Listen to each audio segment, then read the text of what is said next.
चाणक्य कहते हैं, झूठ वही बोलता है जिसे सच का पता होता है। क्योंकि झूठ सुनाने वालों को भले हकीकत का अंदाजा ना हो, लेकिन झूठ बोलने वाला हमेशा सच जानता है। इसीलिए झूठ को पकड़ना भी एक कला है। नमस्कार दोस्तों, स्वागत है आपका डे इंस्पायर्ड यूट्यूब चैनल में। आज का यह वीडियो बेहद खास है क्योंकि आज हम एक ऐसी कला सीखने जा रहे हैं जो जीवन में हर कदम पर आपके काम आएगी। झूठ को पकड़ने की कला, और इस कला को सीखना हर उस व्यक्ति के लिए जरूरी है जो अपने जीवन को सच के रास्ते पर ले जाना चाहता है। इस वीडियो में हम जानेंगे कि कैसे आप झूठ को आसानी से पकड़ सकते हैं, किन संकेतों पर ध्यान देना चाहिए और किन सावधानियों को बरतना चाहिए। लेकिन उससे पहले मैं आपको एक कहानी सुनाता हूं जो चाणक्य और उनके शिष्य चंद्रगुप्त की है। यह कहानी आपको न केवल प्रेरित करेगी बल्कि यह भी सिखाएगी कि कैसे चाणक्य ने अपने तीक्ष्ण बुद्धि और अवलोकन से झूठ को पल भर में पकड़ लिया। तो इस वीडियो को अंत तक जरूर देखें क्योंकि आज आप कुछ ऐसा सीखने वाले हैं जो आपके जीवन को बदल सकता है। चलिए शुरू करते हैं। एक दिन चंद्रगुप्त अपने गुरु चाणक्य के पास आए। चेहरे पर एक अजीब सी बेचैनी थी, मानो वे कुछ छिपा रहे हों। चाणक्य ने उनकी ओर देखा और शांत स्वर में पूछा, चंद्रगुप्त, क्या बात है? तुम्हारा मन आज कुछ उदास क्यों लग रहा है? चंद्रगुप्त ने हंसते हुए जवाब दिया, गुरुदेव, कुछ नहीं, बस युद्ध की तैयारियों में व्यस्त था। सब ठीक है। लेकिन उनकी आंखें कुछ और कह रही थी। चाणक्य ने गौर किया कि चंद्रगुप्त की मुस्कान बनावटी थी और उनकी आवाज में एक हल्का सा कंपन था। चाणक्य ने मुस्कुराते हुए कहा, चंद्रगुप्त, तुम मेरे शिष्य हो। तुम्हें मुझसे कुछ छिपाने की आवश्यकता नहीं। बोलो, क्या बात है? चंद्रगुप्त ने फिर हंसकर टालने की कोशिश की।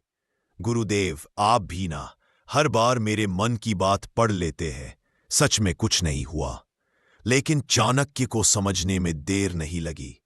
उन्होंने 2 मिनट के भीतर चंद्रगुप्त का झूठ पकड़ लिया। चाणक्य ने शांत लेकिन दृढ़ स्वर में कहा, चंद्रगुप्त, तुमने जो कहा वह सच नहीं है। तुमने कल रात एक गुप्त बैठक की थी जिसमें तुमने कुछ सैनिकों के साथ मिलकर एक योजना बनाई और वह योजना तुम मुझसे छिपा रहे हो। क्या मैं सही हूं? चंद्रगुप्त स्तब्ध रह गए। उनकी आंखें आश्चर्य से फैल गईं। उन्होंने हिम्मत जुटाकर कहा, गुरुदेव, मैंने तो बड़े आत्मविश्वास के साथ झूठ बोला था। आपने इतनी आसानी से कैसे पकड़ लिया? कृपया मुझे यह कला सिखाइए। चाणक्य ने हंसते हुए कहा, मेरे शिष्य, झूठ पकड़ना कोई जादू नहीं बल्कि एक कला है जो अवलोकन, धैर्य और बुद्धि से आती है। आज मैं तुम्हें यह सिखाऊंगा कि कैसे तुम झूठ को पकड़ सकते हो और हकीकत को जान सकते हो। लेकिन पहले मैं तुम्हें एक और कहानी सुनाता हूं जो तुम्हें इस कला का महत्व समझाएगी। एक छोटा सा गांव था, हरा भरा, शांत और ईमानदार लोगों से भरा हुआ। उसी गांव में एक व्यापारी रहता था। उसका नाम था धर्मदत्त। धर्मदत्त की घी की दुकान पूरे गांव में प्रसिद्ध थी। लोग कहते थे कि उसके यहाँ का घी सबसे शुद्ध होता है, गाय के ताजे दूध से बना, सुगंधित और स्वादिष्ट। धर्मदत्त की दुकान पर हमेशा भीड़ लगी रहती थी। दूर दूर से लोग उसके यहाँ घी खरीदने आते थे। उसका कारोबार खूब फल फूल रहा था। उसके पास धन, नाम और मान साथ सब कुछ था। लेकिन मनुष्य का मन बड़ा चंचल होता है। धन मिलने के बाद भी लोभ का नशा उतरा नहीं। समय बीतता गया।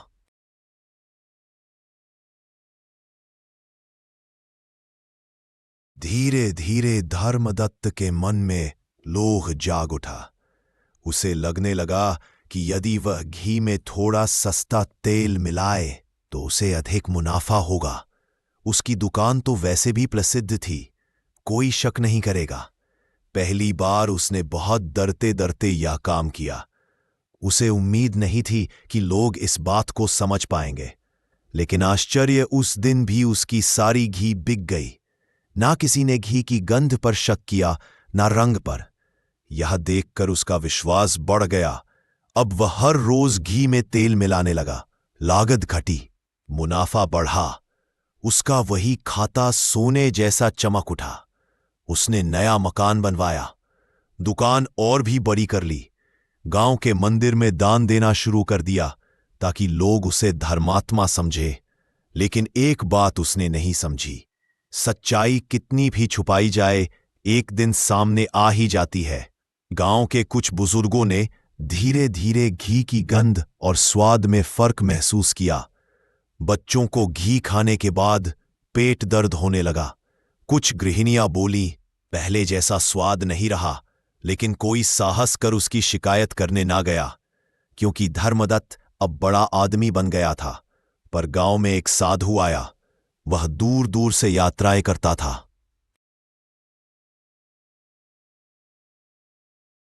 जहां भी जाता वहां के मंदिर में रुकता और लोगों के मन की बातें सुनता। जब वह इस गांव पहुंचा तो उसने भी धर्मदत्त की दुकान से घी खरीदा। घी सूंघा, उंगलियों पर घिसा और एक हल्की मुस्कान उसके चेहरे पर आई।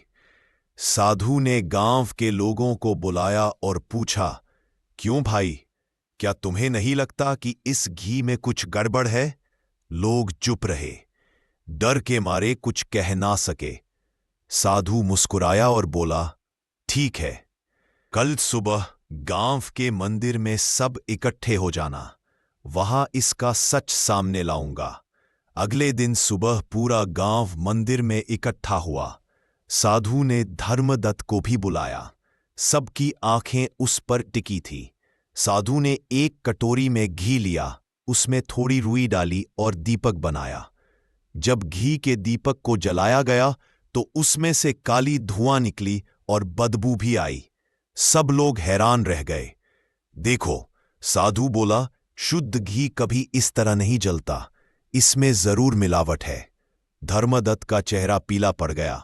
गांव के मुखिया ने कठोर स्वर में पूछा, सच सच बता, तूने क्या मिलाया है? धर्मदत्त ने बहुत कोशिश की झूठ बोलने की भी, लेकिन साधु की तीखी नजरों और गांव वालों की आंखों से बच ना सका। आखिर उसे कबूल करना पड़।